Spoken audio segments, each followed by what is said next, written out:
சினிமாவை பொறுத்த வரைக்கும் எவ்வளவு பெரிய நடிகர்களாக இருந்தாலும் சரி, சில பிரச்சனைகளை தாண்டாமல் வரவே முடியாதுன்னு தான் சொல்லணும். போட்டிகளாக இருக்கலாம், இல்லை பொறாமைகளில் சிலர் செய்யக்கூடிய வேலைகளாக இருக்கலாம். இதையெல்லாம் தாண்டி அட்ஜஸ்ட்மெண்ட் அப்படின்றது எல்லா துறைகளிலுமே இப்போ பெண்களுக்கு எதிராக நடந்துக்கிட்டே தான் இருக்குது. எவ்வளவோ விழிப்புணர்வுகள் வந்தாலும் கூட இன்னுமே திருந்தாத ஜென்மங்களை திருத்தவே முடியலை. என்னோட 20 வயதில் அட்ஜஸ்ட்மெண்ட் செய்ய கேட்டிருக்காங்க. அதை தாண்டி வரவே முடியாது அப்படின்னு பேராண்மையில் நடித்த பிரபல நடிகை ஒருத்தவங்க தெரிவிச்சிருக்காங்க. யார் அந்த நடிகை, அப்படி அவங்களுடைய வாழ்க்கையில் என்ன நடந்ததுன்றதை வீடியோக்குள்ள போய் பார்த்து தெரிஞ்சுக்கலாம். ஜெயம் ரவி நடிப்பில் வெளியான பேராண்மை படத்து ரசிகர்கள் நல்ல வரவேற்பை கொடுத்தாங்க.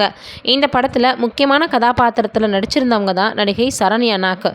இவங்க காதல், ரெட்டவாளு உள்ளிட்ட பல படங்களில் பார்த்தோன்னா நடிச்சிருக்கிறாங்க.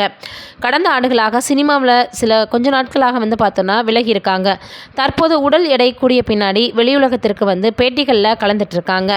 சமீபத்தில் அவங்க கொடுத்த பேட்டியில் அட்ஜஸ்ட்மெண்ட் பண்ண சொன்னால் ரொம்பவே பார்த்திங்கன்னா கஷ்டமாக இருக்கும் அப்படின்ற மாதிரி சில விஷயங்களை பேசியிருக்காங்க. அவங்களுக்கும் இந்த பிரச்சனை ஏற்பட்டிருக்கான்.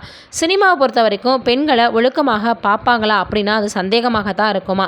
பேராண்மை படத்திற்கு பின்னாடி சில படங்களில் நடித்தேன், தெலுங்கில் நடித்தேன். ஆனால் உடலில் சில பிரச்சனைகள் இருந்ததுனால என்னால் தொடர்ந்து நடிக்க முடியாமல் போயிடுச்சுன்னு சொல்லியிருக்கிறாங்க.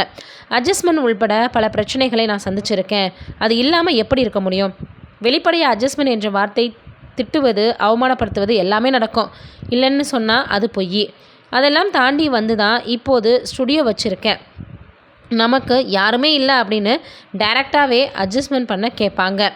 இதெல்லாம் கொச்சையாக இருக்குன்னு நினைக்கலாம்.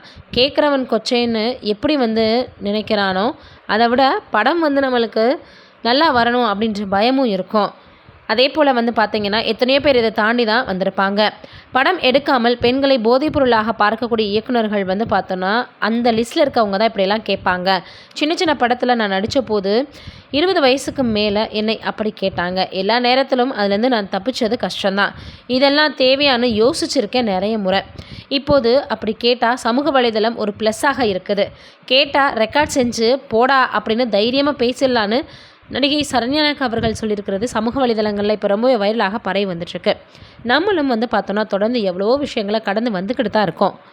ஒவ்வொரு துறையிலையுமே பார்த்திங்கன்னா இந்த அட்ஜஸ்ட்மெண்ட் அப்படின்ற விஷயமானது மிகப்பெரிய அளவில் எல்லோருக்குமே வேதனையை தான் கொடுத்து வந்துட்டுருக்கு.